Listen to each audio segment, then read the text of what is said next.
I think what's really tough is like the people who are in all the positions of power, like professors and administrators, those are your true believers. I mean, it could take like a generation or more to get back to graduate programs that put therapy first. I hope that there's like enough people that are really devoted to actually helping people get better, that tradition will continue, but I don't know that it's coming from universities right now.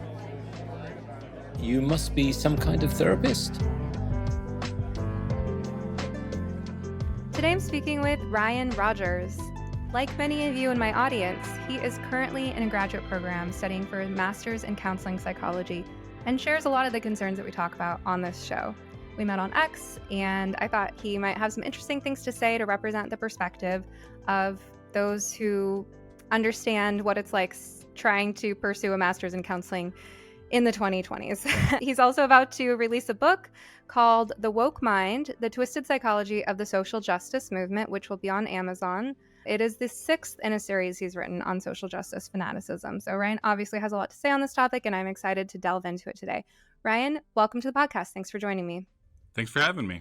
I just realized I said delve. That is, I'm not AI. I know that's a red flag that, something was written by AI, but that just actually came out of my mouth. Have you heard that one? No, about AI that it catches certain words. Yeah, there are certain words like if I have AI write my show notes, it's we delve into this and then this and that. You and I have chatted online a little bit, and just to sort of presence the issue from the perspective of our listeners, as I was saying before we started recording, I hear from a lot of people who are either graduate students in counseling psychology or thinking about going to counseling psychology grad program, but looking for one they can trust, or maybe working on their internship hours. And they're just shocked and disturbed by the quality of education, or I guess you could say indoctrination, happening in the mental health field right now. But a lot of them are afraid to speak out about it. They don't have the power to speak out about it. They're just a little newbie, and saying something could potentially result in loss of opportunities and not being able to even get started. So for having the courage to talk about what you're seeing, can we just kind of start with what compelled you as someone this early in your counseling career to speak out about what you were seeing? Yeah, so my work background and my personal background is in addiction. That's been something I've had to overcome in my personal life, and then in my work life, helping other people overcome that. And because of being on that path, I've seen a whole lot of friends and people very close to me die from overdose, heroin, fentanyl, and suicide as well. And that's what inspired me to become a counselor. Is I take this like very seriously because I've seen a lot of the damage that can be done. And kind of getting into grad school, it felt like the program itself was not taking it all that seriously. One of my classmates, I think, summed it up best. She's someone who would describe herself as very liberal. And she said, this program is nothing but fluff and wokeness, and I think, both the not taking the counseling part seriously and the, heavy handed politics, I think rubbed me the wrong way, because I think it should be taken a lot more seriously than it is.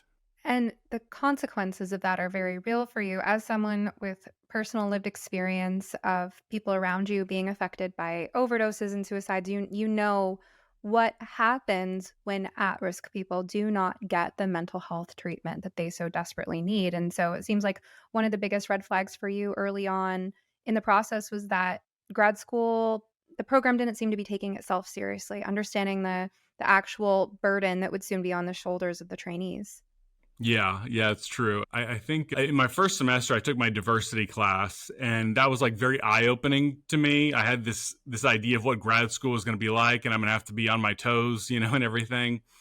And my professor for my diversity class said that your primary objective as a therapist is to become a political activist so you can, quote, burn it all to the ground. Like that's your primary goal for a therapist. And, that just, I actually went to her office because it really bothered me. And I said, listen, like I used to be like pretty radically left wing. I did a lot of the political activism stuff. And I said, look, I've already been there. That's not really why I'm here. Like I just want to be a therapist. I just want to help people one-on-one with their mental health.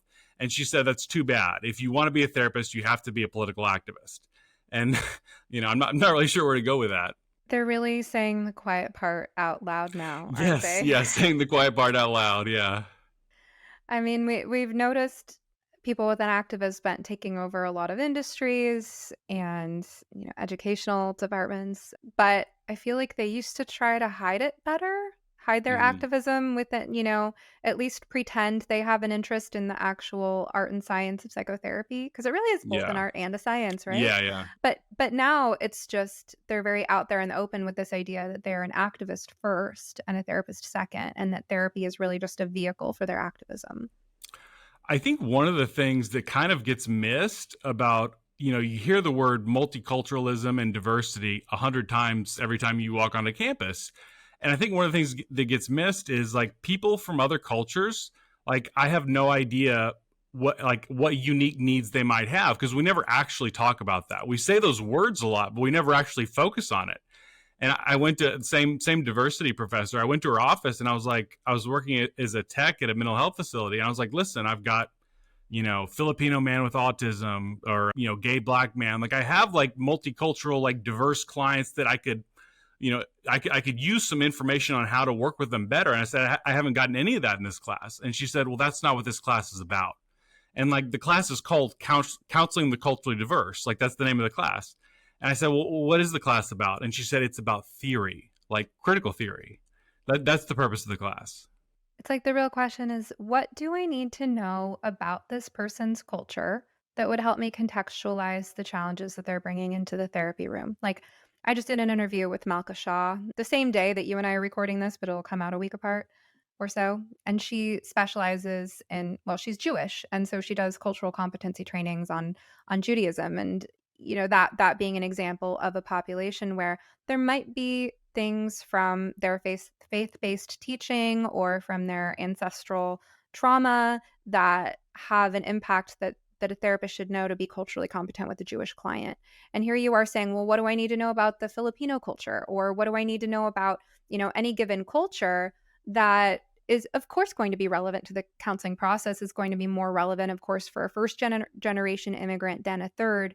But it might contextualize whether something that raises a red flag for you is considered normal within that person's culture, or if that's a really particular quirk of that person's specific family that deviates from the culture. And that, of course, that's going to inform the questions that you ask and the tone that you take, right? So there are real consequences to substituting actual cultural competency training Yeah. with this woke critical theory stuff. And I have a suspicion as to why that is, and I want to hear yours. I'll just lay mine out there. My suspicion for why in a multicultural counseling class they don't actually teach you any cultural competency is that if they were to actually go there and look at what do you need to know about different cultural backgrounds and how they inform people's values, some of what they discover through that process, some of these woke teachers might conflict with their deeply held beliefs about things like privilege and oppression. Like, for Yeah. example, like white liberals in the US are obsessed with like Black victimhood, for example. Are those same white liberals willing to see that many African Americans are actually quite conservative, Yeah. and that they're very religious, right? Like that would be a conflicting belief. And if we look at conservatism or religiosity or things like that coming from other cultures, suddenly you can't apply that same black and white thinking of privilege and oppression to understanding your culturally diverse client anymore. Yeah, I mean that's a really good point. I think if you were to take these ideas seriously, that would be considered very offensive for like these like affluent white liberals to be speaking on behalf of all these minorities. Because whether you look at like defund the police or immigration issues, like they're very much like a white liberal position, whereas like you have much more nuanced positions from Black and Hispanic people, and a lot of times, like especially on like gender roles, LGBTQ issues, they tend to be like more conservative. And so it's like let me speak for you and on your behalf. Um, I agree with that, and I would say like part of it also, at least in my program, is you don't touch on these issues because you don't understand them. Like there's like a lack of kind of deeper knowledge. I remember in one class we were going over an example with like a white male therapist and a Latina woman with anxiety. And the point of the example was that the white man's doing it wrong. And I raised my hand. I was like, okay, I'm more than willing to admit, like, there's a lot of stuff I don't know. I probably will do it wrong. Like, what's the correct way to counsel this woman? And she said, we're not going to get into that, but we were supposed to get into breakout groups and talk about our privilege and oppression. And fortunately for me, there was like two women. One was from Mexico, and one, her parents were from Mexico. And I was like, listen, y'all got to help me out. Like, explain to me like how anxiety manifests differently in Latina women, because there are some differences. And so for the next 20 minutes, they gave me like just a complete, very thorough rundown. And in that 20 minutes, I learned more about multiculturalism than in 2 years of the program. Wow, so you had to rely on other students. Yeah. I bet these women, they called themselves Latina and not Latinx. Yeah. It was kind of funny. The woman from Mexico, my professor at one point said something like, you're oppressed as a Latinx woman. And she goes, first of all, I'm not Latin anything. I'm just Mexican. Like, that sounded absurd to her. And she goes, secondly, I'm not oppressed. I have a maid back in Mexico. Just listening to this woman, like, just like all the professor's narratives kind of collapse when you heard her talk. Yeah, I've spent time in Mexico, and if I can just riff on this for a while, since we're talking about Mexico now, I remember having this moment during a trip to Mexico a few years ago where I just kind of felt this like American anxiety seeping out of my body as I was laying on the beach. And I was just kind of picking up on the chill vibes of all the Mexican families on the beach. And sometimes you have to get far enough away from something to have a perspective on it. So it was like being outside of the US, I could kind of feel things about my own American culture from a distance. And one thing I picked up on is like, there's just this kind of perfectionism and like drive in American culture that you just don't feel in Mexico. And one manifestation of that is like, in addition to having it all and wanting it all and, being the best at everything in American culture, there's also like a need for moral superiority that goes with that. Like, I want the world served to me on a silver platter, along with the illusion that I don't commit any harm, that my existence doesn't require other things to die, the cycle of life, right?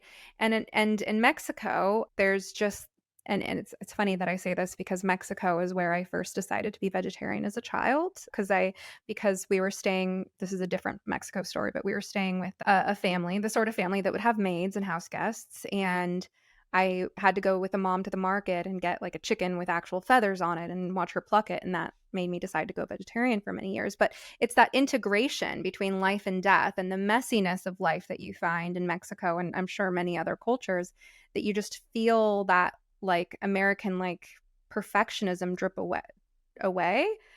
And I feel like that's somehow connected to the wokeness, because the wokeness is all about like, I want everything in a push of the button, including to be shored up in my narcissistic fantasy that I am a perfect, morally upstanding human being. And I feel like people in Mexico just don't have that. Like, you don't Yeah. feel it. You know what I Yeah. mean? That's Yeah. my observation. I don't know. I don't know if you read any like John McWhorter. Yes. And other people have compared this like to a religion, where it's like, it's kind of interesting. Like, part of your good deeds is calling out the other sinners. Right. That's what gives you like kind of moral credit. Call out or cancel or label something problematic. Like, the first one to label something problematic, like, that's huge bonus points. It's a race. And it's rigged. Like, when you look at the definitions of microaggressions, it's so broad and so vague that pretty much anything could be offensive. And so it's like very low risk to call something offensive. You can just pick any movie that's out right now or any song and say it's problematic. It's like 6 degrees of separation. You could somehow tie it back to either racism or sexism or something. You're putting on a certain filter to look at the world through, like putting on a colored pair of glasses and seeing everything as that color. And the irony that this is happening in counseling psychology, because I feel like as a field overall, if there's anyone who should understand the power of perception, the power of looking through a certain filter, the power of confirmation bias, or the faultiness of black and white thinking, that it's us, and yet here we are. And like CBT and DBT have a principle around reality testing. Like something's bothering me. I have this thought that something is going wrong. Someone doesn't like me or something like that. Let's look at the facts, check the facts. And that's considered like offensive to the social justice worldview. It's like if you're offended, then offense happened. That's the end of it. Yeah, there's a lot to be said from the critical social justice worldview about how CBT gaslights trauma victims, and I'm sure if the therapist is bad enough, they could, Yeah. but that's not really the point. Yeah. And so when people are an activist first and a therapist second, at what point do they start eroding the foundations of these theories? Yeah. And I mean, kind of from my perspective, like you're creating unnecessary suffering. Like if if I had like a white male client who was paranoid that like the government was out to get them, it's like, okay, let's reality test this and figure out so we can kind of relieve some of that like anxiety and stress. But if it's, I'm worried about systemic racism or the patriarchy or something like that, it's like you have to affirm that. Well, it is quite possible to see it everywhere if you're choosing to see it everywhere. And now there's this expectation that therapists should join and affirm their patient's worldview. But let me back up a second. I mean, I still want to get the lay of the land of what it's like for you being in grad school right now, because you are representing not only your own perspective, but probably I think a lot of listeners will hear themselves in you, people who are in similar circumstances. Can I just ask? I mean, you gave a really stark example right at the beginning of this kind of BS multiculturalism class that didn't actually teach cultural competency.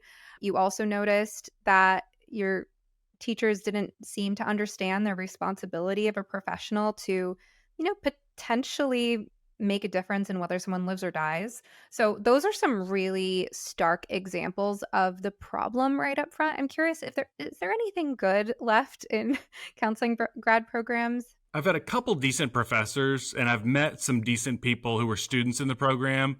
There was one professor who didn't seem to care about teaching at all, and she just played YouTube videos every day. Like we didn't do anything. Like one day she would play videos of like a woman applying makeup while talking about serial killers or just random different stuff. But on the last day of class, she goes, "This is how you open a private practice," and she just gave us like 2 hours worth of details, and that was like really helpful. So there is like some helpful things, but to borrow from my friend in the program, most of it is fluff and wokeness. What was the justification for using so many YouTube videos to teach? So that was my abnormal psychology class, and it would be just random, like Britney Spears, and like she'd play a YouTube video of like Britney Spears saying something crazy, and then she'd pause the video and just go, "Wow, crazy, huh?"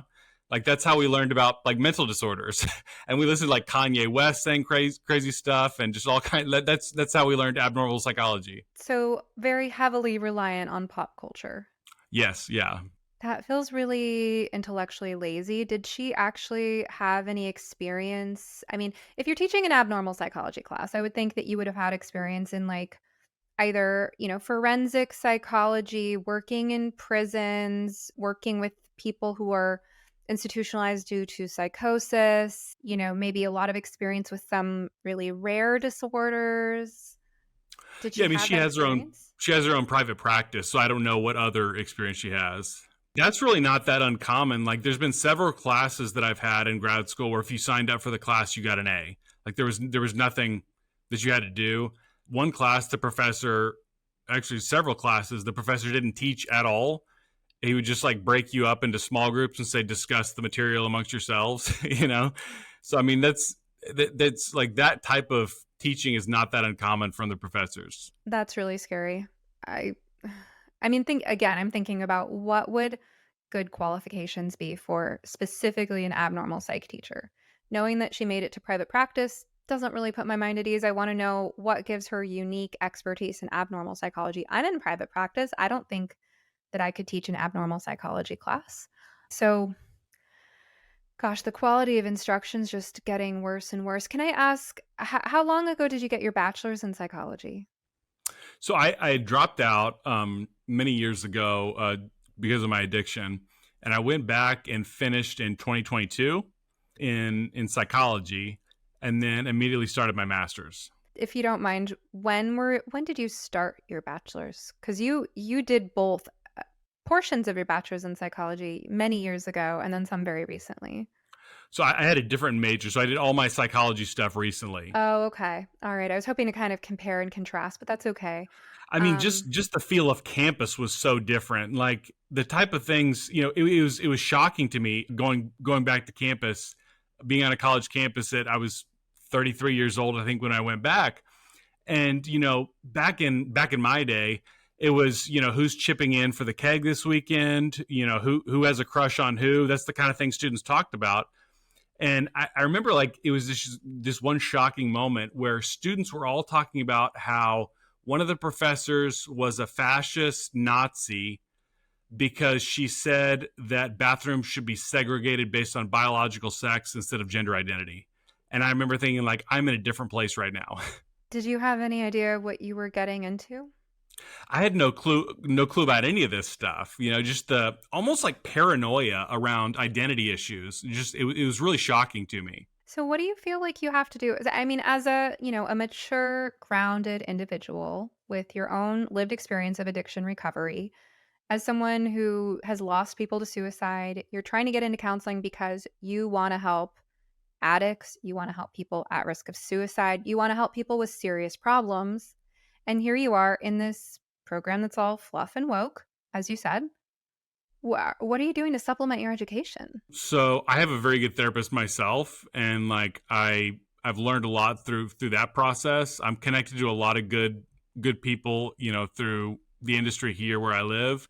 And I am a voracious reader. I love reading on all the different kinds of topics. Like lately it's been psychology and counseling and trying to understand that as best I can. And I would say most of the book knowledge has come from like personal reading and not from class. I get that. I feel like it's easier for me as someone at this phase of my career to say that, yes, I meet my continuing education requirements, but I learn more from audiobooks and podcasts than I do Yeah. from technically, CEUs. But to know that someone is suffering their way through grad school, paying for it, investing in it, taking it seriously, trying to build a career, and still feels like this is just going through the motions and that their real learning is elsewhere, that's really disconcerting. Yeah. I mean, this is very similar from what I've heard from people in other types of programs. I'm in an LPC, but I've heard this about marriage and family, social work, different kinds of things. It sounds like this is not that uncommon for this type of like helping profession, so to speak. I think it was like 2 semesters in, I thought this program's a joke. I'm not learning anything. This is a tremendous waste of time and money. And so I dropped out to try to go to like a cheaper online program. And I went to Liberty University, which is like very conservative Christian university for 1 semester. And then they told me they weren't going to take my credits, so I transferred back. But even at Liberty, which I think of that as like one of the most conservative schools in the country, it was very much rooted in diversity, equity, inclusion, social justice. Like that's all baked into the curriculum. I mean, like in my spiritual counseling class, they said, liberation theology, which is kind of quasi-Marxist, is like really the appropriate way to be a Christian.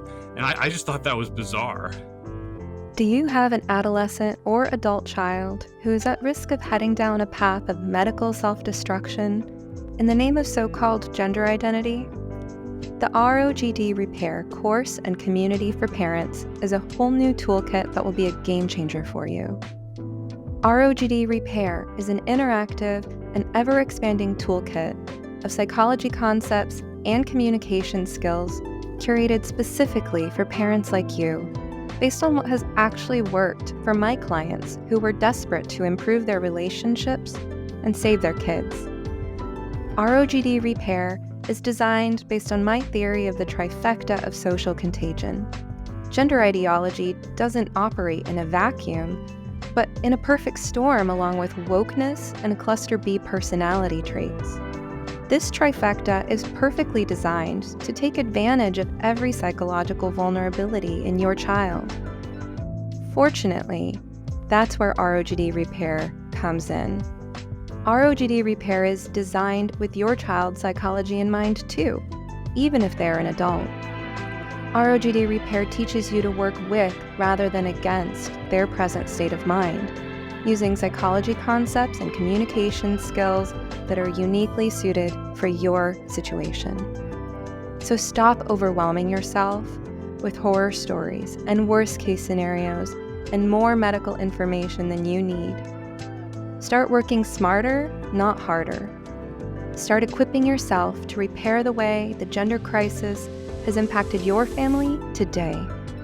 Visit rogdrepair.com and you can use promo code SOMETherapist2024 at checkout to take 50% off your first month.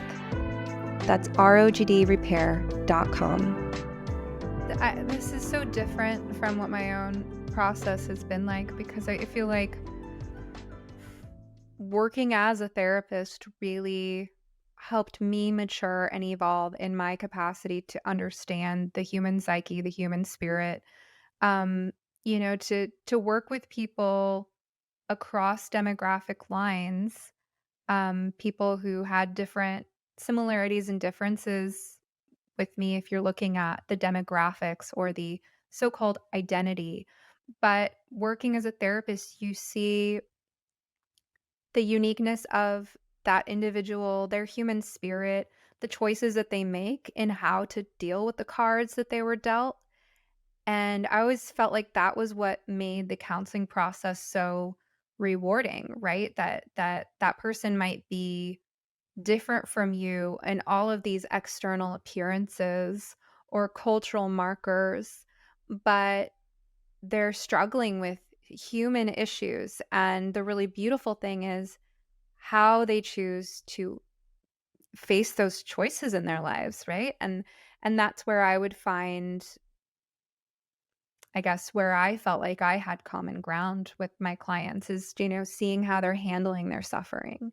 And I feel like I matured so much in that role as a therapist, finding our common humanity and finding respect for the deeper values that drive people.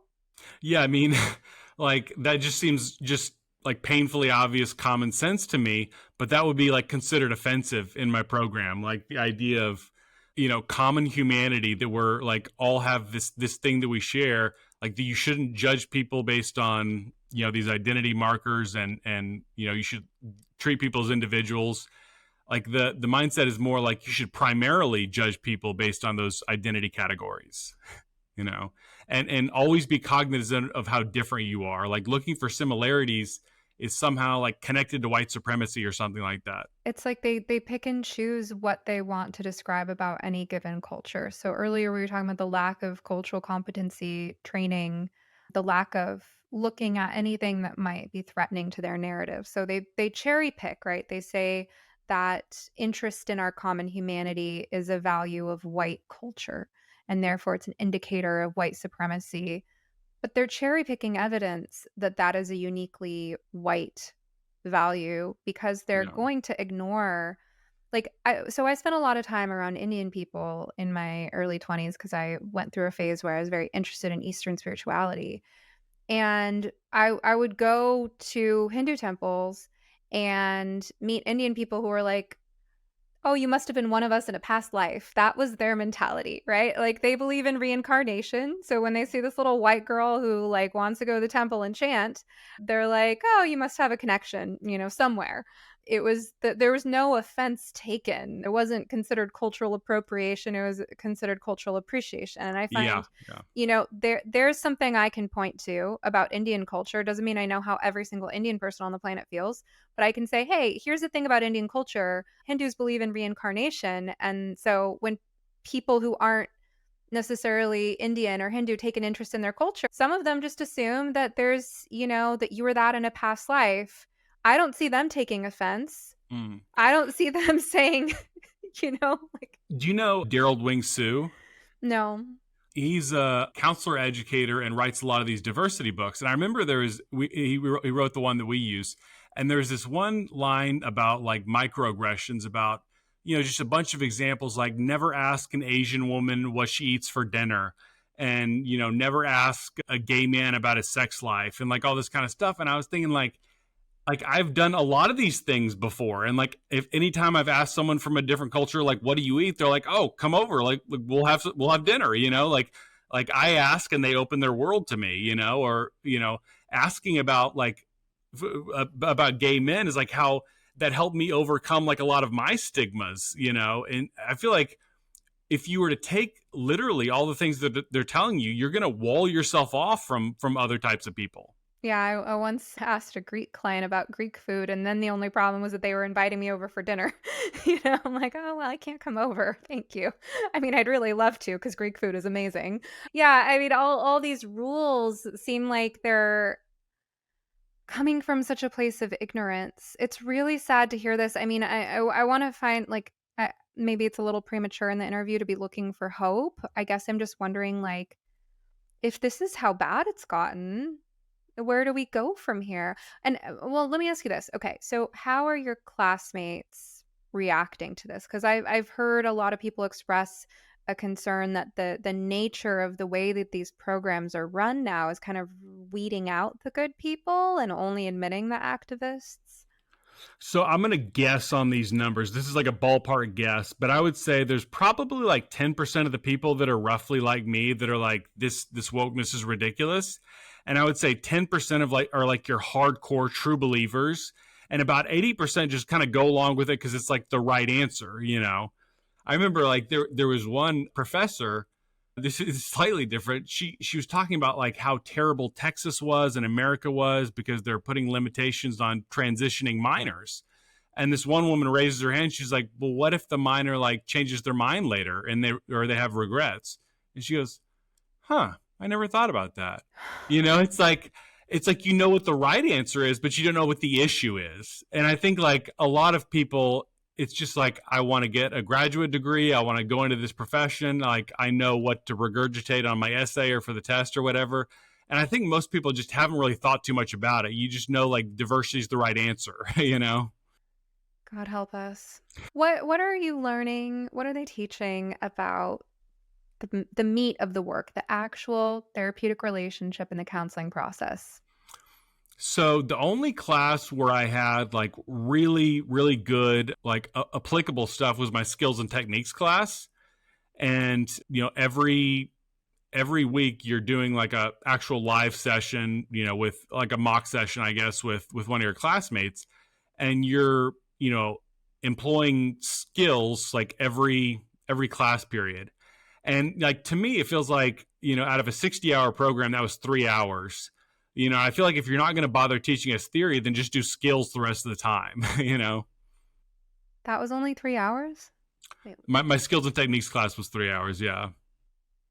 3 hours? You mean 3 hours a week? Yeah. Three credit hours. 3 credit hours. Okay, I'm like, all right. Yeah, I mean that should be the bulk of it, right? Yeah. Yeah. And I guess the assumption is that you get a lot of that practice during practicum and internship hours. Yeah. But all right, let's bring it home to some things that you brought up earlier. The topic of suicide. It's what's at stake. It's our responsibility, suicide prevention. So, what are you being taught about that? Almost nothing. Like I got like upset one class. I didn't say anything, but a professor, he didn't say suicide. He said he unalived himself. And that just like, No, not the professors talking like the that. professors I talk like hate that. that Like phrase. the professors talk like a Gen Z kid on TikTok, Oh you know? no. And like, Oh no. it feels like for something like that, you should take it very seriously. And I just, it's either ignored or it's treated like that. How old is your oldest professor? So I have one professor in his 50s, and then all my other professors are late 20s, early 30s. Well, that's part of the problem, isn't it? I think like all of them, as far as I know, went straight from like master's to PhD to started teaching. Like, so they have like very little real experience like as therapists. They need some elder clinicians in there. Yeah. One of my favorite teachers, I'm just going to give him a shout out, David Akulian. If you ever discover my podcast, I still love you. I adored my teacher, David Akulian, so much. He was like probably at least 60. He's got to be, you know, Retired by now, I would think. He was my teacher for child and family, two separate classes. And yeah, a lot of my best instructors were, you know, senior clinicians. They'd been doing this for a long time. And David was a really intuitive teacher. He taught very much through the Socratic method. He would present basically the presenting problem to us. You know, family comes in, mom saying this, dad saying this, kids' behavior is this.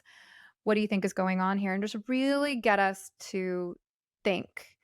And there was something so classical about that educational process, but so alive and fresh at the same time. And, you know, I also had a teacher, I can't remember her name, but she was probably in her 50s. And I remember the first day of class, she came in and sat silently and waited for all of us to take our seats.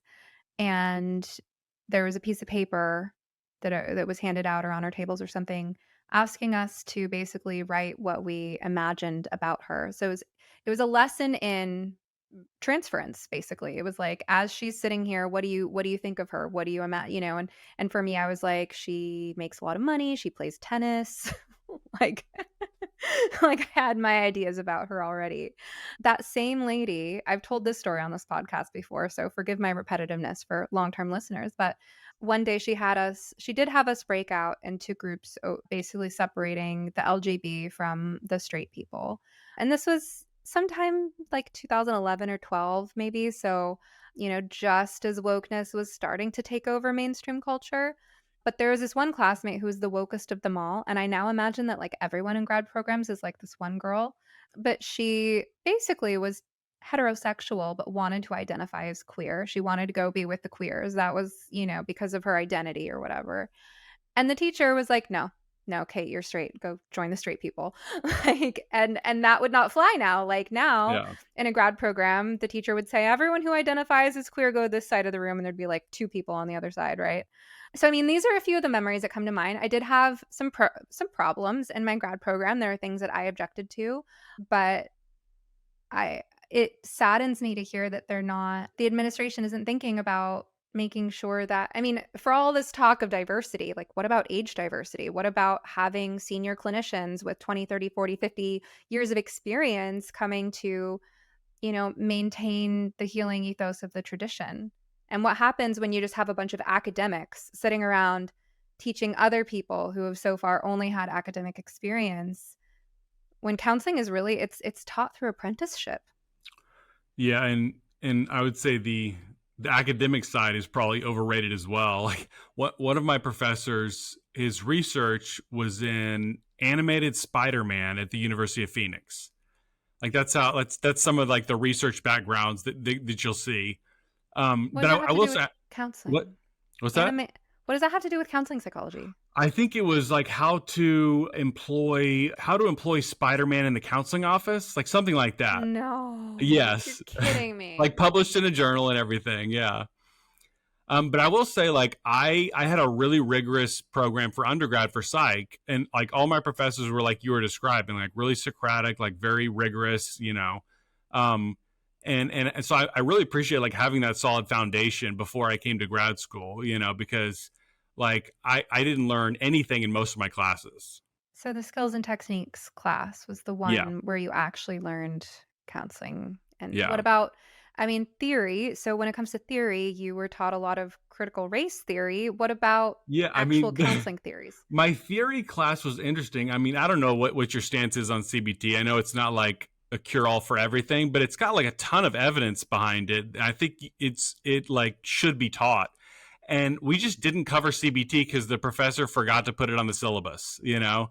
And it's just like, it was like that. I mean, you know, I remember he was talking about, you know, at the beginning, you talked about like Freud and Jung, and he was talking about like Carl Jung. And he told us at one point he hadn't even read the textbook. And he said, at the end of talking about Jung, he lectured for like 5 minutes. He said, yeah, Jung was a sexist and a racist. And I was like, Well, I mean, Jung consulted like a lot of anthropologists. Like, I feel like he was really trying to get a multicultural perspective. And Jung was the one who gives us the idea that everyone has a masculine and feminine side. I was like, I feel like he was pretty forward thinking for his day. And he goes, well, he was a white man who lived a long time ago, so he was sexist and racist. And it's just like that's kind of the attitude for all of theories. And yeah. I feel like I can hear Jung rolling in his grave, right? Like, I mean, this is what the teachings on the shadow are Yeah. for, right? To recognize, like, we had this huge cultural obsession with isms right now that I feel like tells us a lot about ourselves. There's a lot of projection. There's a lot of reaction formation. What about psychodynamic theory? Are you learning anything I haven't psychodynamic? learned any psychodynamic. No. So, when I talk about psychological defenses, when I talk about reaction formation, that's Yeah. not I mean, that's I not remember some of that from undergrad. okay. Yeah, Actually, there's like in quite a few classes. So like the old stuff, like psychodynamic, and then anything like CBT, like anything in the CBT school, you're not allowed to write about. Like you pretty much have to write about some postmodern theory. So like feminist, cultural, relational, like something like that. I think what's really tough is like the people who are in all the positions of power, like professors and administrators. Those are your true believers. And so I mean it could take like a generation or more to get back to like graduate programs that put therapy first. but who's going to carry on the tradition? I hope that there's like enough people that are really devoted to like actually helping people get better, that tradition will continue, but I don't know that it's coming from universities right now. What are you being taught about diagnosis? It's more like talking around it. So you like if I were to write about like bipolar disorder, for instance, your paper would look like, talking about how bipolar disorder has historically been used to stigmatize marginalized people, and you wouldn't want to further any of that. Like that's kind of what you would focus on in your essay. This is okay. I mean, even if there is some truth in any of that, how it's like, okay, but how do we help people with bipolar disorder, right? Because I mean, now we can contest the DSM as a political document. We can argue about whether bipolar 2 is a really valid diagnosis. I mean, a lot of people probably meet criteria for bipolar 2 disorder and live just fine. I mean, the cyclothymic is Yeah. like, who isn't cyclothymic? Yeah, I don't know. it's like But so like, mild.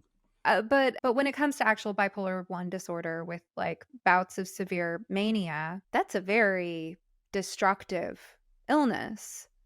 And if someone is experiencing acute mania, they could ruin their life, right? So Yeah. like, I mean, the kind of the core philosophy of my program is that whether it's bipolar or anything like that, anything else, the main issue with the person is not a psychiatric diagnosis. The main issue is systemic and structural oppression. And so rather than focus on this one-on-one relationship with something like you can't really change, they would say, like you're gonna have like very little ability to have like an impact on the client one-on-one. So like the bulk of your energy should go towards advocacy.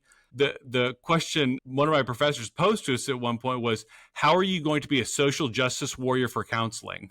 That was our question for class. And like in a lot of the syllabi, it'll have something explicit like skills to be learned as a counselor. Like one of the skills is advocate for policies that promote equity and social justice. That's like a counseling skill.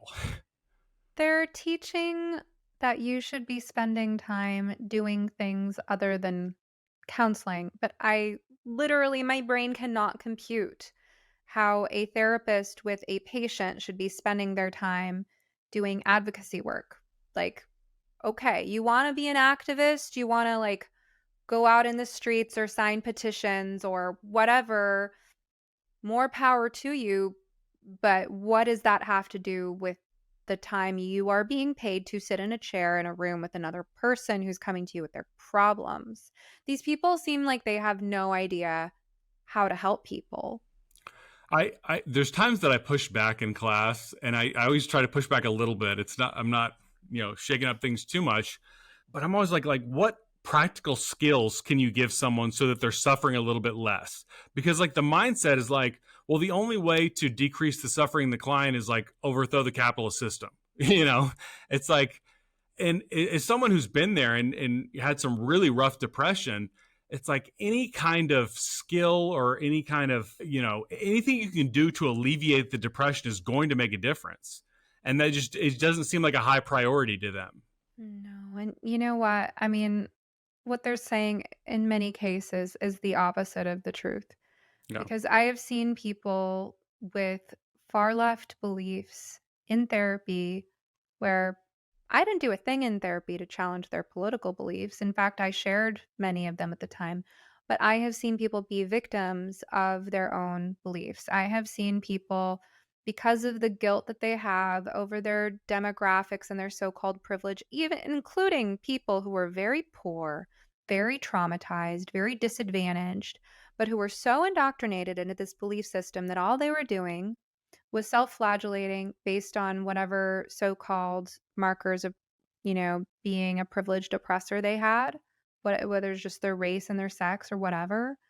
And I've seen them hold themselves back, get severely depressed, be in super codependent relationships with people who took advantage of them, stay in dead-end jobs because they had these anti-capitalist views. They didn't believe that they could or should aspire to do better for themselves. I mean, these beliefs can be extremely limiting. And if our job is to look out for the well-being of the person in front of us, sometimes that means seeing how their own beliefs are holding them back. And this idea that there's nothing a person can do to improve their circumstances or take care of themselves as long as we have a capitalist financial system. It's like, well, then what the hell is the point? Why are we doing therapy at all? Why, like, okay, fine, everybody quit your jobs, revolt. Grab your patient's hand and go out on the streets and, protest with them. And, while you're at it, why don't you just get arrested for blocking traffic? And then you can both feel better about yourselves for how you were upstanding citizens today. Like, but the thing is, like, when it comes to people actually suffering, like bipolar 1 disorder, just to use a recent example from this conversation, that person needs to learn how to regulate their sleep. Like, first and foremost, okay? And that's not fancy. It's not glorious. It doesn't make you feel like you are saving the world to teach someone how to put themselves to bed at night, but you just might be saving a life if you learn how to do the actual work of dealing with the really basic stuff, or the more complex psychodynamic work of looking at, someone's martyrdom and their own sadomasochism that's wrapped up in their anti-capitalist beliefs that they're shooting themselves in the foot with. I think some of the resistance to like really simple tools like figuring out how to get a good night's sleep, the resistance comes from like, this is boring, but like really grand things like ushering in utopia, like that's exciting, It's grandiose. Yeah. I have like a personal like thing to tell if that's okay. Oh, please. So 2015, I had a romantic breakup. I lost a job. I had 3 of my best friends die of heroin overdoses. And I was in like a really horrible depression. And that's when I found like left-wing politics. And I got super, super anti-capitalist and super socialist and all this kind of stuff. And that year I had 2 suicide attempts in a 3-day period. And there was like a lot of things driving that, chemical imbalance and all kinds of stuff. But one of the big thoughts that kept going through my mind was, just by existing, I'm taking up resources which are contributing to climate change. That was like, I am annihilating the planet just by existing. And that's why like it makes me so angry when this type of mentality gets pushed, because it does so much damage to people's mental health. Absolutely. Thank you for sharing that. I'm sure that it's not easy to say those things in just such a straightforward manner. But absolutely, I can remember similar thought processes. I was very, very concerned about climate change from an early age and resource consumption and toxic waste. And I still care about the environment. Like right now, I'm personally on a mission to eradicate endocrine disrupting chemicals from my wardrobe, for example. So I care about the environment, but I would be paralyzed at the grocery store because I can conduct a life cycle analysis of every item on the shelf. I could see its carbon footprint and where it's coming from and going to. And these sort of beliefs also contribute to antinatalist sentiments. And now, I'm at a stage in life where it's not appropriate or possible for me to be having my own biological children. I'm happily engaged to someone with children from a previous marriage, and we're making that work. And by the way, blended family issues are another one of those things that are not getting covered by the professions that should be covering them. Something like a third of Americans are involved in blended family situations, and yet there are more CEU trainings for therapists on transgender and non-binary clients than there are on blended family issues. Yeah. So that's an aside. But for me, at my age and stage and chapter in life, antinatalist views are something that I can now look back on and see how that didn't take into consideration half the picture of human nature, what it is to be human, what it is to love and seek meaning in life and hope, what it is to be female, what it is to be in touch with the natural world. These are all things that I have a different view on now in midlife than I did when I was younger. And there's a lot of other things, that I also had these very left-wing views that, earlier chapters in my life, and can see how sort of masochistic and self-defeating many of them were, and not that they didn't contain grains of truth, but that those grains of truth were not balanced by other perspectives on human nature and the meaning of life and all of these things that I now think are sort of necessary counterbalancing views. Yeah. Yeah. It's like it really blows things out of proportion in a way that's like really not helpful. And I think it's very much like black or white, all or nothing mentality. Like either we have zero fossil fuels or like we're all dead. Or either, we overthrow the capitalist system or it's like complete oppression. And it prevents you from making like little step-by-step improvements to your life or someone else's life.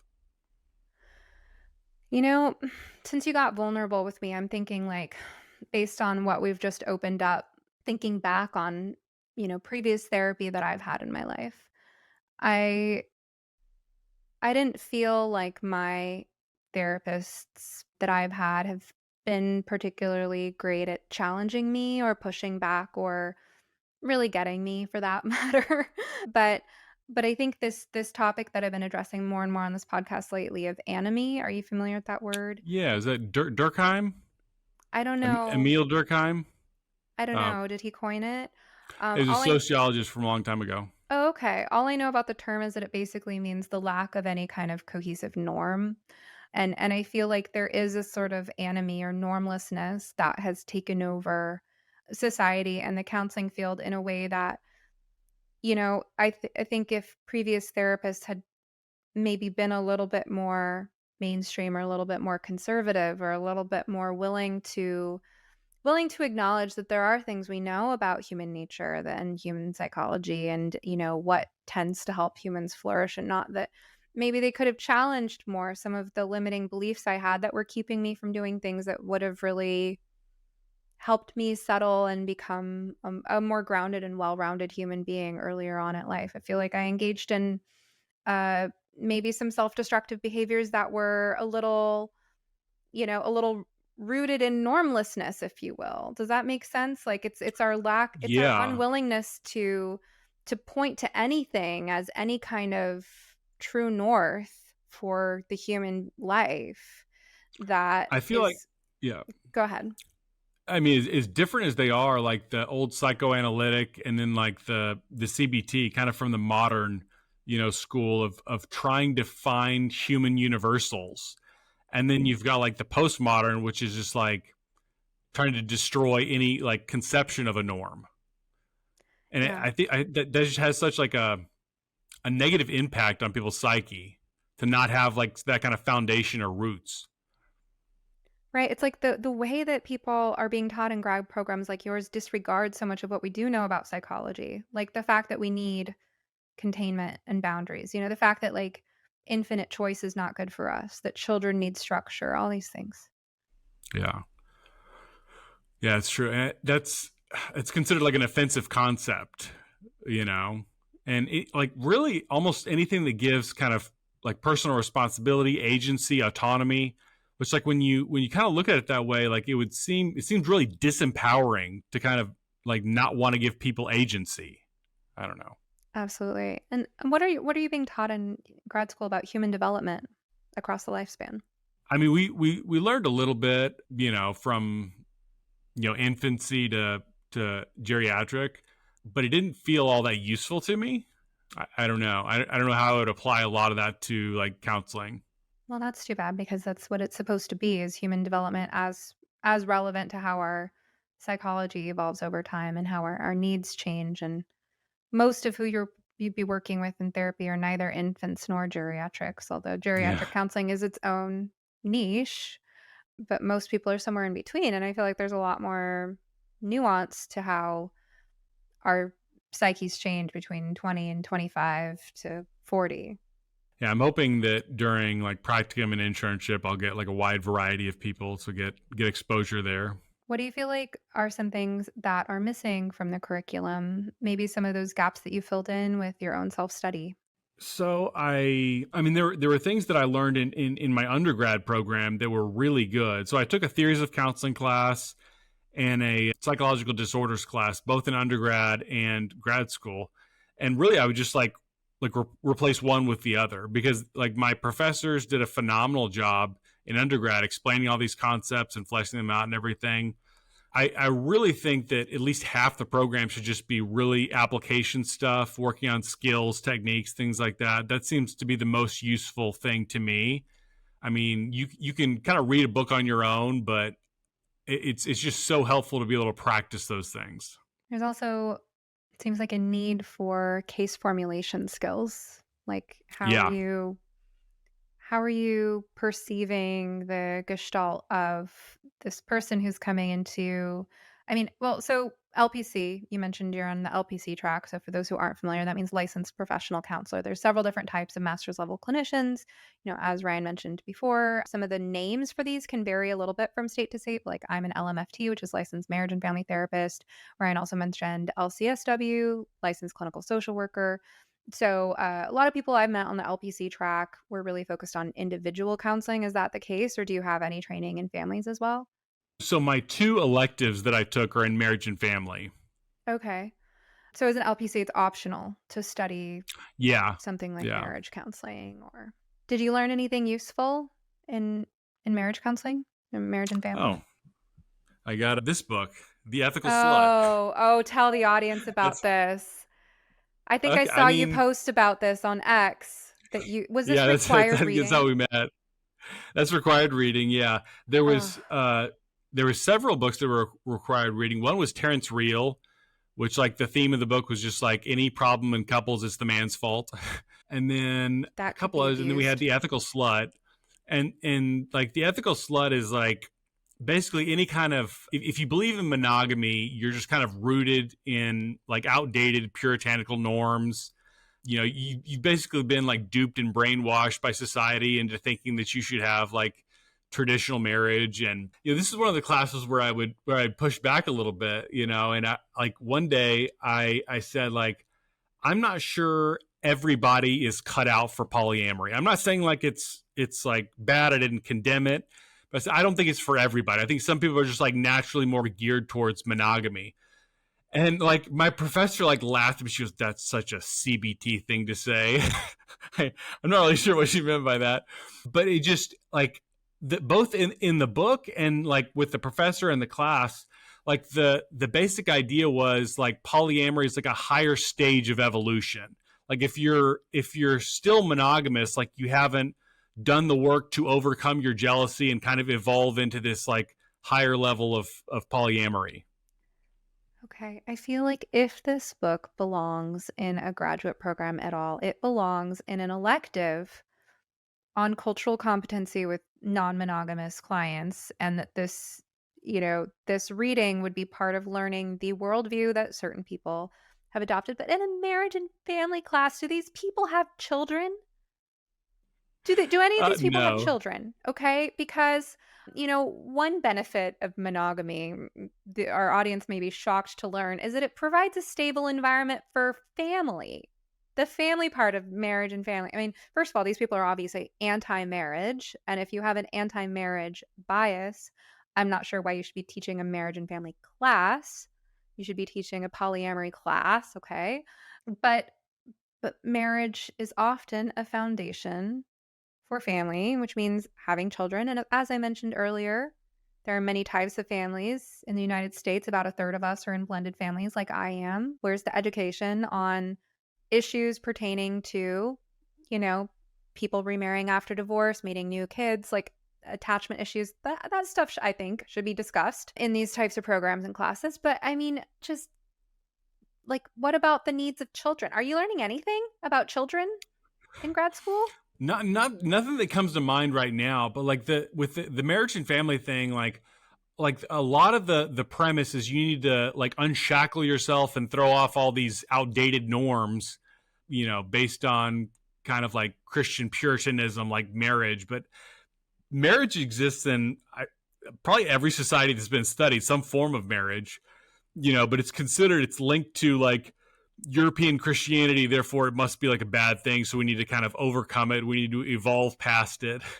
This feels like a real boundary violation, that the imposition of values. I mean, clearly the professors are trying to impose their values on the students and teaching the students that they need to not only adopt these values, but then impose these values onto their clients. What does that say about the vast majority of Americans who would actually really like to be in stable, long-lasting relationships, if not married? Most people Yeah. want that. And a lot of people who claim to not want that, if they had good enough therapy, working through the things that made them afraid of commitment, or, whatever, would discover at the end of the day that actually, yes, to have one other person you can turn to for everything in life actually sounds pretty nice. And we should be so lucky, right? Like it's not a guarantee that a person will be successful and fortunate enough in love to have even one person to have that close, intimate bond with. And the idea that you should throw off the shackles, meaning disregard your own tender, vulnerable feelings of attachment, disregard the tender, vulnerable feelings of attachment and the need for security of someone in your life, just to pursue this ideal of reckless freedom. It's like I wonder what it'll take for some of the people who have these beliefs to realize what it is that they're trying to destroy. It was kind of funny in class. One of the days we were covering this book, there was a young woman, maybe like 24, 25 years old, and she's just like in anguish because she's like really wrestling with it. She's like, because like she knows that polyamory is the right answer, but she's like, but I don't want to share my boyfriend, And so it's like hard. A lot of times people are twisted because they're like, I know what the correct answer is, and I want to get points, but like I certainly don't believe that. You can tell like people are kind of debating in their head sometimes. So this was a classmate of yours? Yeah. And how was the teacher handling it? She didn't push too hard. You could tell she was kind of, nudging us one way or another. But like for stuff like that, there was a few comments like that might have gone outside of the boundaries of what was intended. And she would just be like, thank you for speaking your truth, So is anyone teaching attachment theory then? I hear attachment theory. I haven't read anything about it personally. I hear people talk about attachment theory, but we haven't covered it. I mean, non-monogamy is pretty terrible for most attachment styles. Like Yeah. it seems, my personal opinion of it is it's a maladaptive coping style that works best for people with avoidant attachment. Interesting. Okay. I mean, yeah, if you have anxious attachment, then Be horrible. then it's the worst. And if you have secure, Yeah. maybe you can swing it a little bit more stably than the anxious person, but like why would you want to? Yeah. Um I just, oh, this makes me sick. It's like, I mean, and the irony here is that there's this narrative in these woke programs that things like CBT are, and for those who are like who aren't therapists out there, cognitive behavioral therapy, that is just a form of gaslighting oppressed people into, going along with their own oppression, right? That's the narrative. But that's what I feel like is happening when you take a young woman who has a healthy instinct to be attached to her boyfriend, and at her age might be considering things like, again, like marriage and family, like settling down with him and providing a secure foundation for children perhaps. And it feels like she's being gaslit, that there is a superior way of being that she should adopt. And it makes me wonder if they are using any of the tools of CBT or any other approach to counseling for that matter to harm people, to psychologically abuse people. I would say I've met more people in my program who are specializing in astrology than CBT. And how is astrology treated in the grad I program? would say astrology is probably treated more favorably than CBT is. Like it's just kind of assumed this, gaslighting is one of the words you hear to describe CBT a lot. The whole idea that you give people like agency and autonomy instead of like just labeling them a victim is like considered very offensive. That's gaslighting. But like astrology, it's like women's ways of knowing and like that kind of stuff. Indigenous Mm. knowledge systems, all that. So would I be throwing a curveball if I said I identify as a Capricorn, and that means that I prefer to be treated as someone with a high degree of personal agency and ambition?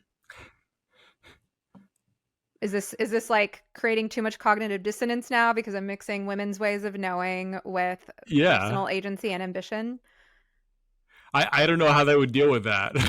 Your It's kind of brain can just interesting because it's explode. like, there's like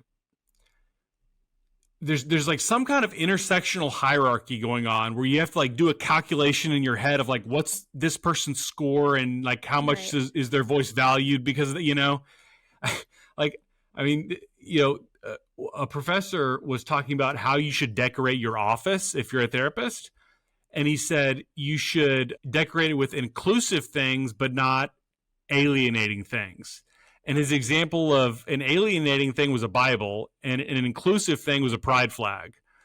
And somebody was like, well, like, couldn't the pride flag be exclusionary? Like, couldn't it like turn some people off? And he was like, no, it's inclusive. It's just like by definition, it's inclusive.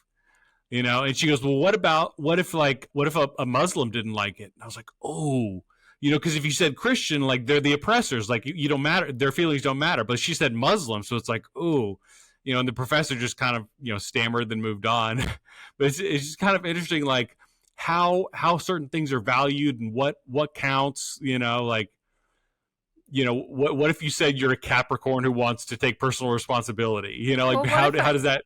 or excuse me, as a Capricorn, I like to decorate my office with earth tones, and so the pride flag would really clash with my aesthetics. Don't Yeah, blame me. yeah. Blame I'm an earth sign. I got to go with the earth tone. Sorry.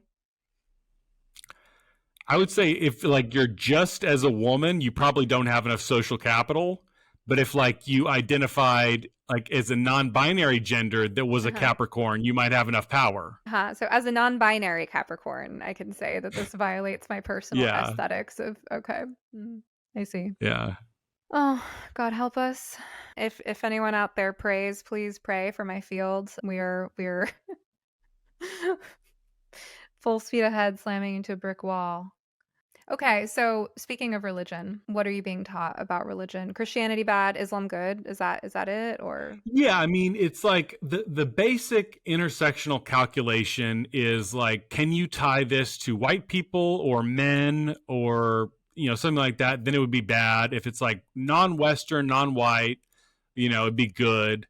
So like Islam would be good. Any kind of like New Age stuff would be good. Christianity is generally bad unless it's like kind of like social gospel or liberation theology, and it's also Hispanic. Like that's the only time Christianity can be redeemed. If it's also Hispanic. Yeah. So Like white Christian is not Mexican a good Catholics are combination. cool. Mexican Yes, Catholics are yes. cool because they're Mexican and because their churches are colorful, and the Yeah, Virgin yeah. Mary, she's a woman. And, okay, Yeah. okay, I It's like it's one of those things you constantly have to be doing like the calculation in your head, like who's higher in the intersectional ladder, you know? that's all it Like is. how do we That's all score your this one? entire grad program is, just one big. Yeah. Doesn't it get boring? It gets very I mean not just boring, but a lot of times like I'm beating my head against a wall like trying to. There was one day in one of my classes where like the point that I was trying to, we were having a big class discussion, and the point that I was trying to make is that sometimes, not all the time, but sometimes objective reality can be a useful concept in the therapy office. And you would act like I just punched a baby or something.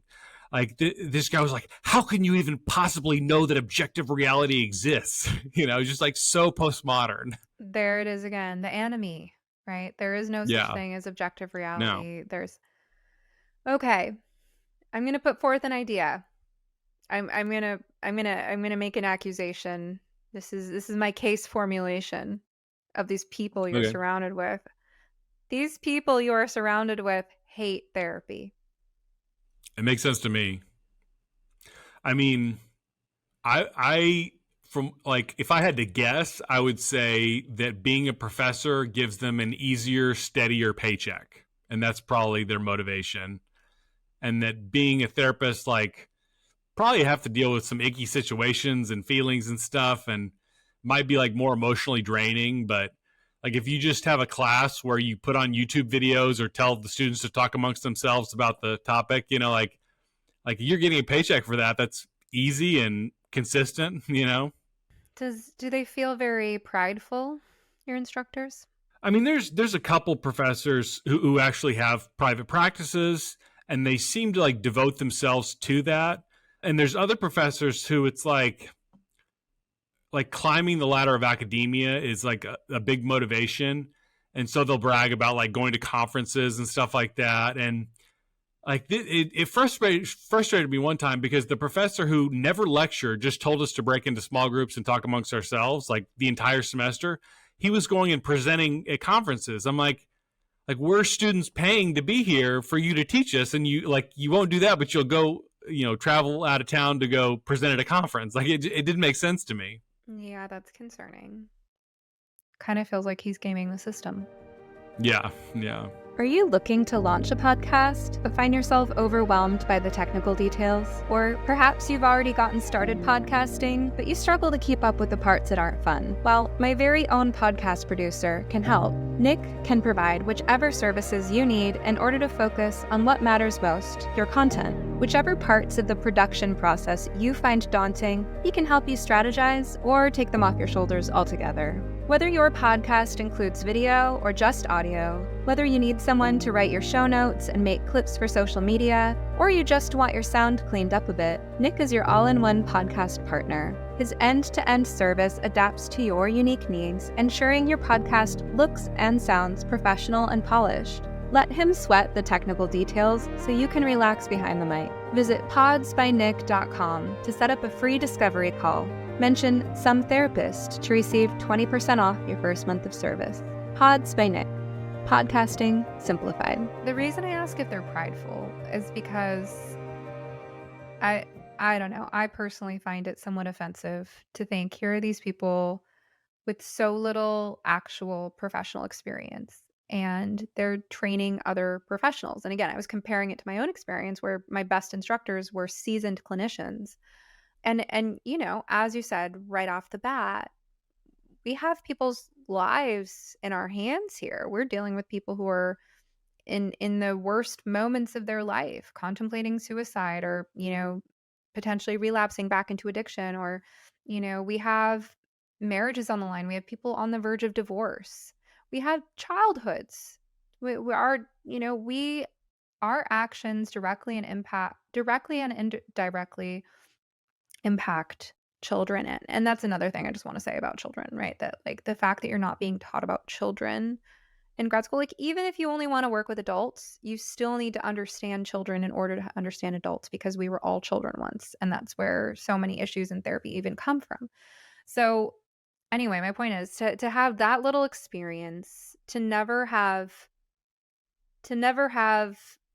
been present in a room with someone who's seriously considering ending their life, to never have, I mean, I've been in situations where, couples on the verge of divorce, and you're sitting in some very heated arguments and they're storming out of the room. Like to not have those experiences that season you, and then to go and teach other professionals who are aspiring to have those experiences themselves just feels like a very prideful thing to do. And just like to be teaching these marriage and family class as someone who's not married and doesn't have a family, and is extolling the virtues of an anti-marriage, anti-family way of life. These people, they strike me as just incredibly full of themselves, grandiose, hubristic, and and I think they hate therapy. That's I think, this idea of hate is something that at some point I should read more Winnicott on hate, because I've heard he has some interesting things to say. I know I did read, bits here and there, but what were you going to Are say? you primarily psychodynamic?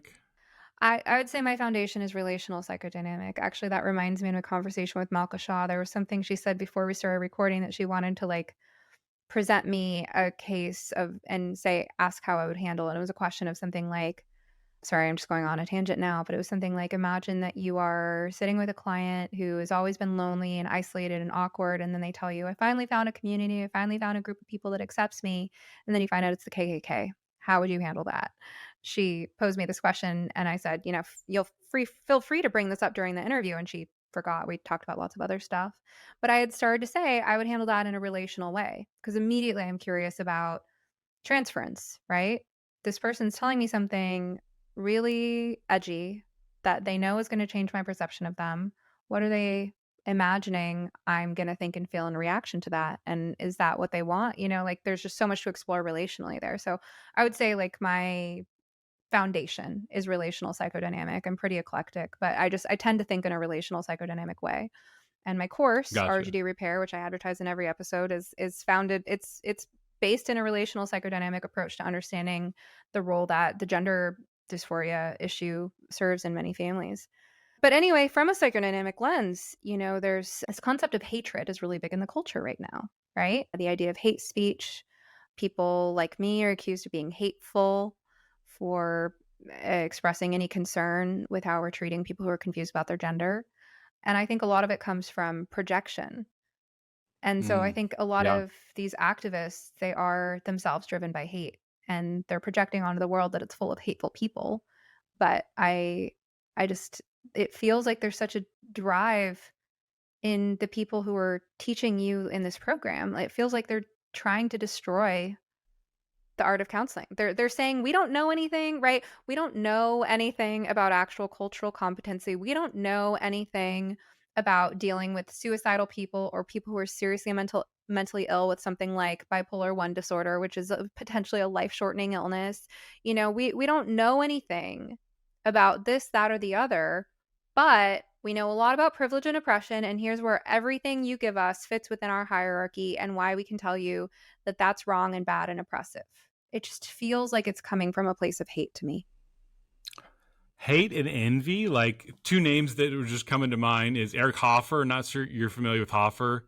He was like American philosopher around mid 20th century, and then Friedrich Nietzsche. And both of them had this idea that like radical, like political activists are rooted in envy. So like you hate the capitalists because you want to be successful and driven to succeed in business or whatever, but like you can't, and so it's let's destroy the system, or kind of whatever we're looking at. Like I guess like in this case, it could be therapy. Like I'm never going to be the type of transformational therapist that's going to turn somebody's life around. So let's just destroy this profession. I have like envy for people who can do that. So let's just take it all down with us. That feels right. Right. It's like The idea that I don't know, because if you look at the needs of the therapist, the needs of the person who aspires to be a therapist, it's it's widely rumored that we all get into it because we're a little crazy ourselves and we're looking to heal ourselves. We're looking to understand our childhoods and why we do the things that we do. And that's not necessarily a bad thing, as long as we have some good guidance along the way and we are able to mature through the process and be circumspect about our tendencies to take out our own issues on our patients. But it's almost like a reversal of that, whereby one person might become a therapist in order to heal something in themselves and maybe struggles with a little codependency or projection with their patients, but overall does a good, decent job. This is like an inversion of that, where someone has so little faith in their real abilities that and so much intellectual laziness, holding them back from actually really studying the art and science of psychotherapy.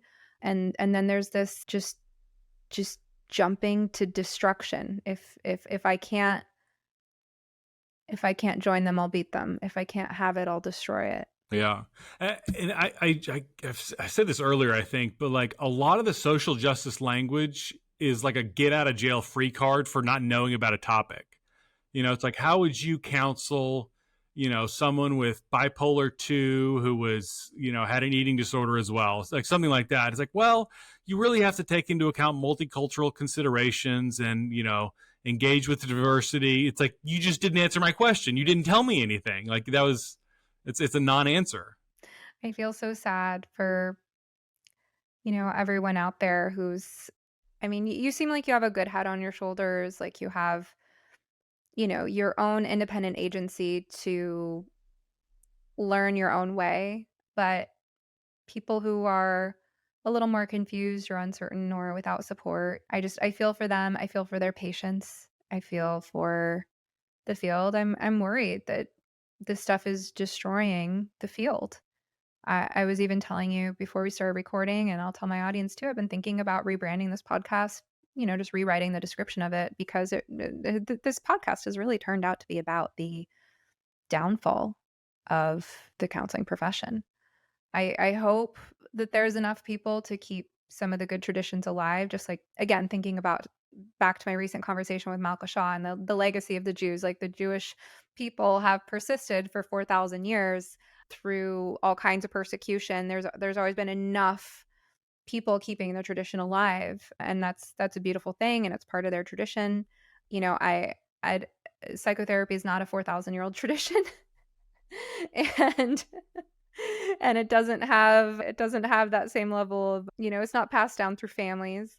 I just hope there's enough people who are, naturally skilled at this enough and passionate enough to know the truth to keep the tradition alive. I don't know where all those people are going to go, though. I don't know how they're going to jump through all these hoops. So speaking of that, like I said, right, I hear from a lot of people who are like, I don't know if I can do this anymore. Should I just do coaching, like, and hope for the best? I mean, what have you decided, Ryan, about how to get through all the hoops you have to jump through to get a license? What kind of hoops? Like other than grad school, you Oh, I mean? mean, you have to complete your practicum, graduate, do supervised internship hours. Yeah, I'm actually really looking forward to that. I'm really looking forward to practicum and internship and like supervision hours, all that kind of. I'm really looking forward to seeing clients, because I feel like, kind of to go back to your other point, like who's going to carry this on. I feel like at the end of the day, like what works is going to be eventually win out over things that sound good but don't work. And I feel like if your understanding as a therapist is primarily, if not only, rooted in the concept of privilege and oppression, if that's like all there is to it, you're going to be very ineffective at helping people overcome mental health issues. And if you have like a more solid foundation, you'll be better at it. And you know, I think eventually that's going to get recognized. I'm sure a lot of people already recognize it. And there's probably like a lot, I've talked to a lot, especially men, who say like therapy's not for me, because what they got was nonsense, basically. Well, and another, as I was talking about, like, hatred in the therapist, I think, like, you don't want your patient to get better. If that is your worldview, if your worldview is systems of oppression are holding my patient in place and they cannot improve because they are a disabled Black person or whatever, categories of demographics. And then that person, through their own self-determination, actually manages to improve their circumstances. How does a therapist feel about that? Is a therapist like, no, don't leave me, don't get better, it'll disprove my worldview? Yeah. You should remain angry and depressed forever. And like breeding discontent is good for like radical politics. Like happy, well-adjusted people don't want to overthrow the government, or like disrupt the order. You need discontent, angry, upset people for to do that. Yeah, but also, I mean, these people I don't think are truly well enough to do what it takes to accomplish all that much. I mean, if you look at, the average pride parade nowadays, you see 25-year-olds walking with canes. Why? Because puberty blockers and cross-sex hormones are destroying their bones. I don't know if you know about that. No. Yeah, I mean, so-called gender affirming care is absolutely devastating for people's health.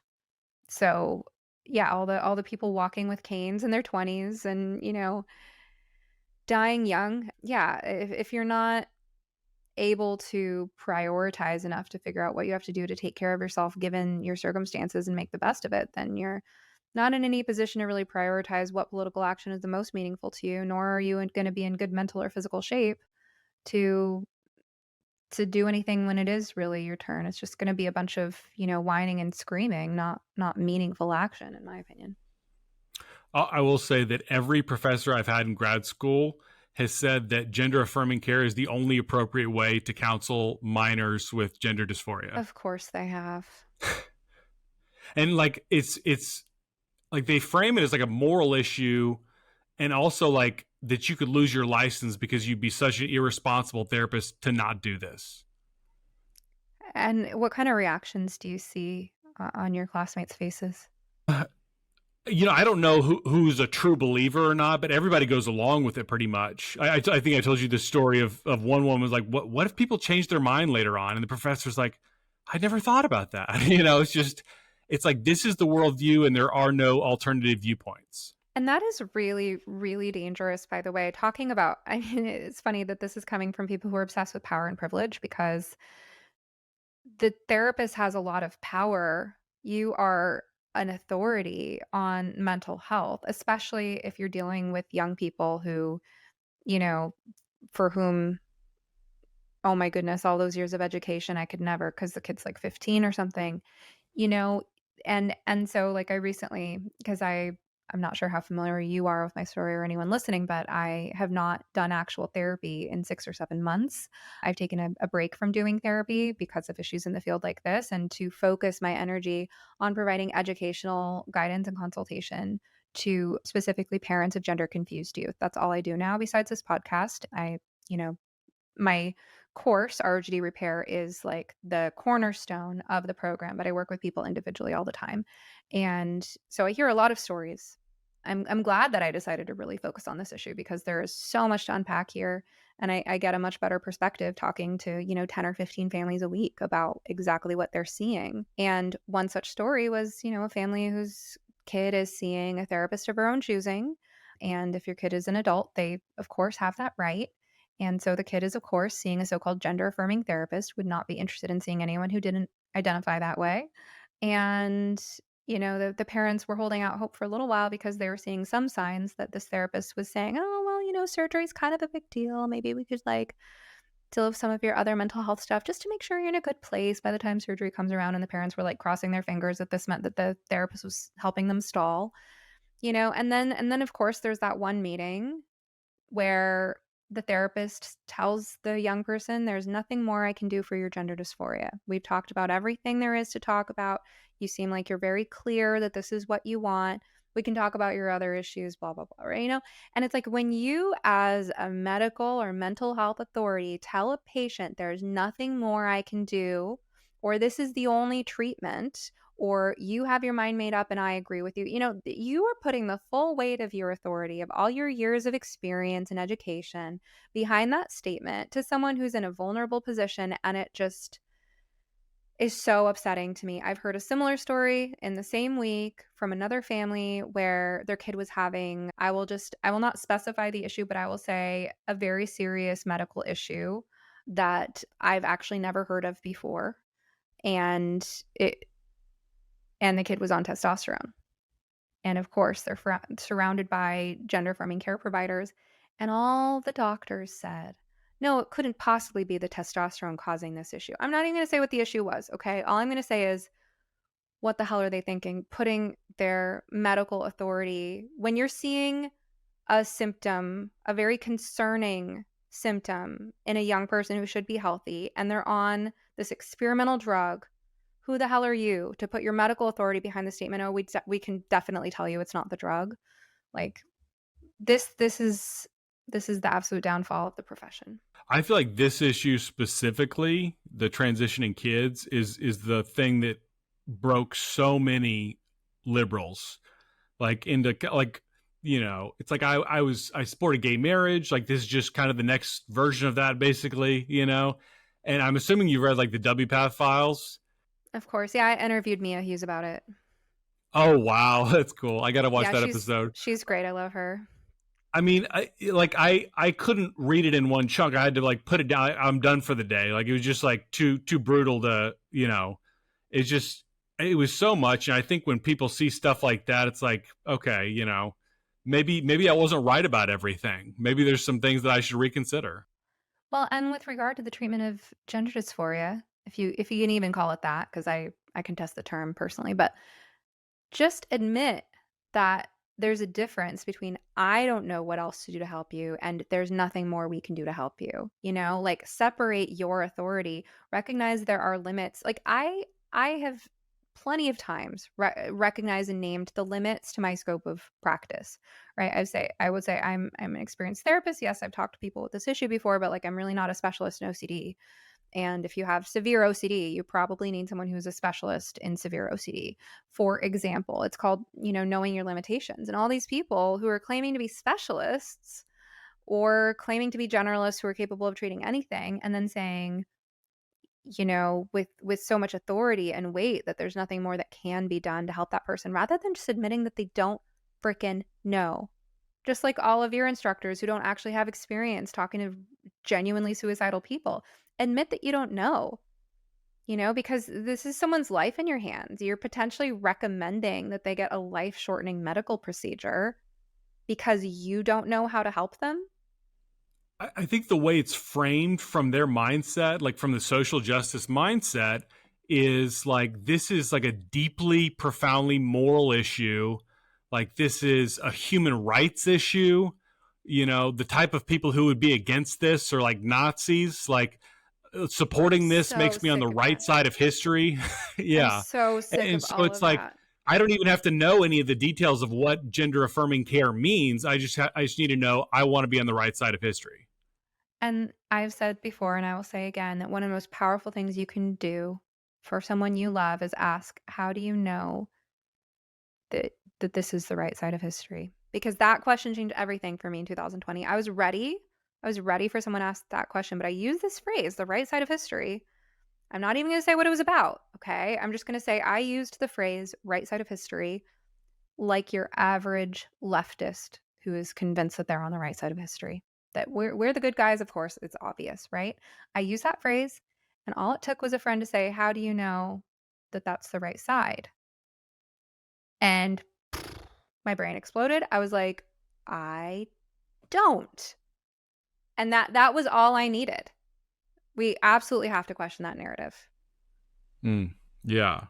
Because it's just assumed. It's just like there's never been any kind of deconstructing. As much as we talk about deconstruction, like their ideas have never been deconstructed. They're just assumed they must be right. Like it must be just because we call it social justice. It's so presumptuous that the hubris of it just drives me absolutely bonkers. And as someone who's lived on the West Coast for almost all my life, and someone who, you know, works in this particular field, I've just been surrounded by it. And now, I mean, I used to be this, and now I can just see it so clearly, and it just drives me crazy. It's this haze that comes over people. This, of course, we're the good guys. Like, there's a lawn sign in my yard, not my yard. I'm sorry, somewhere in my neighborhood, there's a lawn sign that says Harris Walsh. obviously. It says obviously. And I'm like, I get it. I get it because I used to think like you. I get how, like, obviously, of course, duh, we're the right people. Duh. Like, but it's like, this is called black and white thinking. This is called us versus them tribalism. It's a facet of Yeah. human psychology that we should probably try to, see past or challenge from time to time, and when issues are on the line. It's kind of interesting how like it's just assumed that any like halfway intellectual and halfway morally decent person would agree with you like on this political issue. Like I remember there was one class period and the professor asked, how are you going to incorporate social justice into your counseling practice? And they broke us out into small groups. And this one younger woman said, well, I'm going to vote like my clients would want me to vote. And I asked her, like, how do you know what your clients want you to vote for? And there was like this look of shock and horror on her face. She goes, what if I have a Trump supporter as a client? Like, that just seems like unthinkable to her. Like, you talk about how like we have to look at all these diverse identities, and what if it's like a disabled, non-binary Pacific Islander, like as detailed as you can get, but like 70 plus million Trump supporters are just like, like they're from another planet or something. Yeah, lady. What if you had a Trump supporter? What if? I had a similar moment when I was, gosh, I think it was like 2016 maybe. I took a new job in a new location that was a more conservative suburb of the town that I was living in. And one of my first days on the job, a woman came in and her first question for me was, "Are you a believer?" And I was like, "Oh, okay. So clearly your faith matters to you a lot, and can we talk about what you're looking for in a therapist, that, what's behind that question?" And then we ultimately determined that she wanted to work with specifically a Christian counselor. And so I made that referral. But that was the beginning of a chapter in my life. And I was like, is this going to happen to me every day? I mean, every time I get a new client, are they going to be like, are you a believer? Is that just the neighborhood that I'm in now? And I'm going to have to refer them all for Christian counseling? No, that didn't turn out to be the case. But it was, I realized it was kind of the beginning chapter of my life of, I feel like I've learned some cultural competency with every other group besides small town working class conservative Christian Americans. This is like the one cultural group that I don't know very much about and that I had some pre-existing biases about. And it reminds me of, I had this anthropology teacher in college who, she was probably like 60 at the time, and she had done a case study on the LAPD, and she told the story of how she'd done it, which is that when she was a younger professor of anthropology, a student came to her and said, "Hey, I have a group for you to do. What are those anthropological studies called? I forget." Ethnography. Thank you. "I have a group for you to do an ethnography about the LAPD." And she immediately recoiled at the suggestion. And then her own recoiling told her, oh, wow, I really have a bias against this group, don't I? So she decided to challenge her bias and study the LAPD. She studied them for 20 years. She wrote a book on them. She ended up marrying a cop. Um, Oh, wow. and she was a really fun teacher. She was a fascinating lady. She'd spent time in, remote parts of South America, and lovely person. But I feel like that's the spirit, right? Like, oh, wow, I have a bias against that group. I've been told that group is the mainstream bad guys, the ignorant people. Maybe I ought to look at that. It's funny that like these activists, therapists talk so much about confronting your bias, but that one bias is just so ingrained in them. It's interesting how we talk about like, sticking up for the marginalized and everything like that, fighting against privilege. And like the old like union socialist left wing is like working class and all that. And now like the working class is kind of icky. Like those people who didn't go to college think there's only two genders. Like, it's very much like looking down on like people who are beneath us kind of thing. Yeah, it's very classist, but at the same time, a lot of these people are going to end up quite poor themselves because their attitudes are not conducive to wealth. Well, Ryan, this has been fun. I feel like we could talk all day, but we've been talking for a while. I Great. want to give you an opportunity to tell us about what is in your books and where people can find those, as well as where they can find you. Okay, so The Woke Mind, which is coming out in January, It's basically helping you understand like the mindset of social justice radicalism, which is rooted in a number of different psychological things. And the one that I cover quite a bit is cluster B personality disorders, extreme emotional instability that leads to overreaction to a minor stimuli. So the example would be like, conservative speaker comes to campus and I don't feel safe. I'm in danger. I feel attacked. Like, what's going on there? So yeah. I just have to say, are you familiar with the description of my course? The ROGD? ROGD repair. Yeah. So my course is founded on the trifecta of social contagion. It's a term I came up with. And it's basically about how woke beliefs about social justice and cluster B personality traits work together with rapid onset gender dysphoria and gender identity ideology. So yeah, we're very much on the same wavelength there. Sounds like great work that you're doing with that. And if I understand correctly, this book is the 6th in a series. So can people find your other books currently on Amazon? Yeah, the other 5 are on Amazon. Okay, wonderful. And people can follow you on Twitter, X, at? Yes, I'm Ryan McRogers on Twitter or X. Right. So your name is Ryan Rogers, but on X it's Ryan McRogers. Yes. Okay, great. Thank you so much for joining me. It's been a pleasure. All right, thank you. I hope you enjoyed this episode of You Must Be Some Kind of Therapist podcast. To check out my book recommendations, articles, wellness products, guest episodes on other podcasts, consulting services, and lots more, visit sometherapist.com or follow me on Twitter or Instagram at sometherapist. If you'd like to go deeper, join my community at somekindoftherapist.locals.com. Members can dialogue with other listeners, post questions for upcoming podcast guests to respond to, or ask questions for me to respond to in exclusive members-only Q&A live streams. To learn more about the gender crisis, watch our film, No Way Back, The Reality of Gender-Affirming Care at nowaybackfilm.com. Special thanks to Joey Pecoraro for our theme song, Half Awake. If you appreciate this podcast and want more people to find it, kindly take a moment to rate, review, like, comment, and share on your platforms of choice. Of course, just because I am some therapist doesn't mean I'm your therapist. This podcast is not a substitute for medical advice. If you need help, ask your doctor or browse your local therapists online. And whatever you do next, please take care of yourself. Eat well, sleep well, move your body, get outside, and tell someone you love them. You're worth it.